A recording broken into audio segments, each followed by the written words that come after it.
Hi, everybody, and welcome back to class. Today is Monday, October the 19th. I'm recording this a little later than I typically do, but it was a busy weekend. Hope everyone is doing well.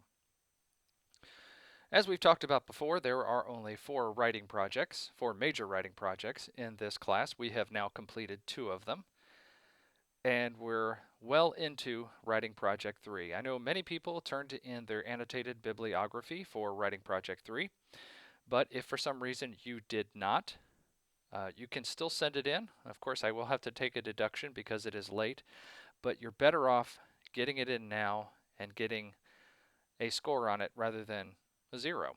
So if you are behind for any reason, just alert me. Send me a text message to 812-498-4200. Let me know what's going on, and I'll do my best to work with you. Let's get into class session 9 and see what we have to do today.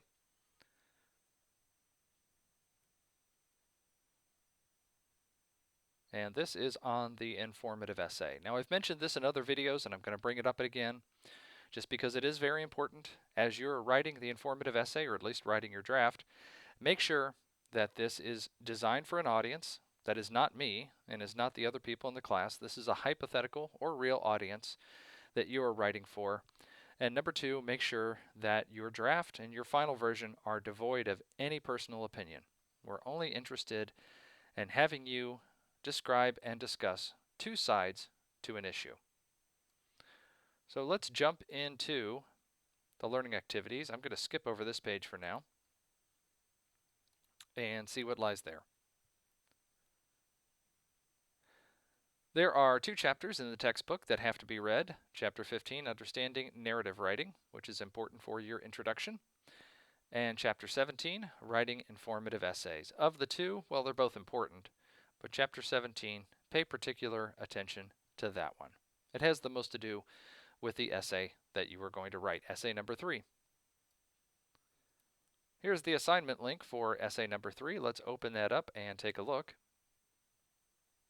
And of course, as we have always done, we're only following steps 1 through 6 at this point.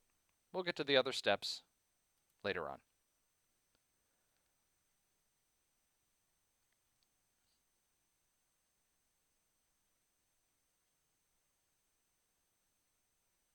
And if you're wondering, are you going to be writing an informative essay based on your annotated bibliography? Well, the answer is a resounding yes. They are one and the same. As you'll see in the instructions, and I recommend you print this off, you will inform a specific audience about a problem or issue that you care about and that your audience needs to know about or understand. And as it also spells out in subject number 1, as I've mentioned previously, do not weigh in with your own views or opinions. The audience for this writing project is a relevant audience based on the problem or issue you are writing about. Who needs to know the information that you have discovered? And as it restates, and I've said it previously, the audience is not me, and it's not the other members of the class. You're going to determine who needs to know about this issue and why they need to know about this issue. This may be an issue you assume your audience already has some familiarity with, but you're going to bring them new information. Another way of looking at it is you are informing a brand new audience that knows nothing about this issue, but that they need to know about it. We're going to write 1,000 words for your first draft and about 1,250 words for the final version. So this is going to be 4 to 5 pages. Of course, in MLA style, 12-point New Roman font. And as it mentions here in Chapter 17, which I previously said was very important, you will further develop your purpose for writing to your audience based on your examination of the sources you collected for the bibliography. And in this first step, you are only writing your draft. And of course, I will review everyone's draft and give you feedback on it. and let you know if I think you're headed in the right direction and what sort of things you need to correct. Now, as of this recording, I have not yet read your annotated bibliographies. I will get to that early this week in the next couple of days. So look for feedback on those, and it's not too early to begin thinking about how you want to address this topic based on the annotated bibliography that you turned in. In this particular essay, you're going to use a lot of quotes, a lot of sources. And as the instructions say, use at least five sources, 4 of which you found on the Ivy Tech Virtual Library Database. Of course you can do more, but this is the minimum number. I want to see less of you stating what someone else has said about this issue and more of including their actual words. So a summarization is fine in spots, but for the most part, I want to see a lot of quotes. And then, of course, we're going to turn it in using turnitin.com. Oh, and here's one other thing. Use at least 10 quotations and or paraphrases from your sources. If you are paraphrasing, that's fine. In other words, putting it into your own words. But you still need to cite it and tell me where you got the original idea from. I'd like to see more quotations than paraphrases. It's not that you can't include any, but quotations are probably preferred. And of course, as always, we're only using MLA style, not APA.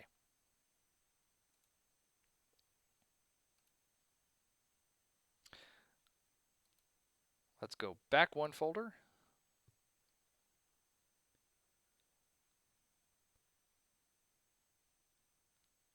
And here are 2 supplemental resources, a web link on audience awareness and a supplemental video on don't start your sentences this way or that way.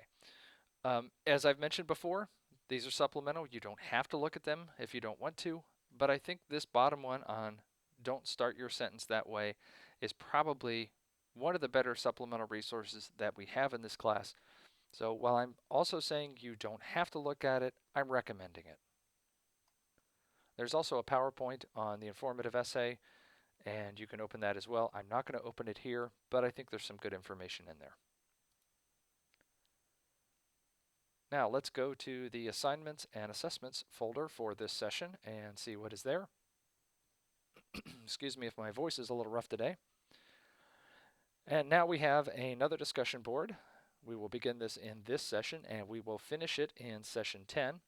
And it's a discussion board devoted to warming up the audience. And this is the hypothetical audience that you are writing for in informative essay number 3. So for this week, in your session 9 discussion board, review your rationale for your annotated bibliography from session 8 and the audience awareness link in the session 9 learning activities folder before you begin. And in this discussion board, you're going to describe 2 different, not just one, but 2 different specific audiences who could or should be interested in your topic. And of course, you're not going to write everyone, and you're not going to write anybody who's interested in my topic. That's too broad. Be specific. Who are you writing for? And as you're thinking of this hypothetical or real audience, describe them and answer the following questions. Why is your research relevant to this audience? What is it they need to know? Why do you think it is most important for this particular audience to know about your research? What are their major social and cultural characteristics? Are they very educated? Are they illiterate? Are they very connected societally? What about them do you imagine? Because this will help you craft how you're going to write your third essay. And what do you have in common with this audience, if anything? How are you different from this audience? So that's the first part, in 3 to 4 sentences each.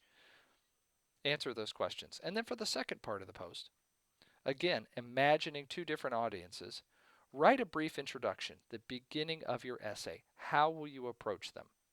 So you're going to write a brief introduction, it can only be a few sentences, for audience number 1, and using the same subject, write a different introduction for audience number 2.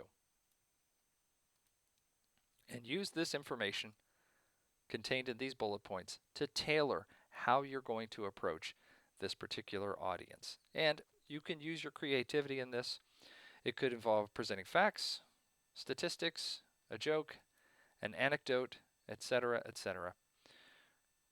Your original post should be about 200 words. Now, in session number 10, we're going to review what everyone else in the class has included about this. But for this week, I just want you to focus on how you're going to introduce this subject to two different audiences. Once you have written your draft, again of 1,000 words, you're going to turn it into two places. The first one here comes directly to me, and the second one will go into a discussion board, and it will be read by other people in the class in the next session, and they'll give you feedback on your draft. So you're going to get feedback on how you introduce the topic to your two different audiences, and then you're going to get feedback on the draft itself.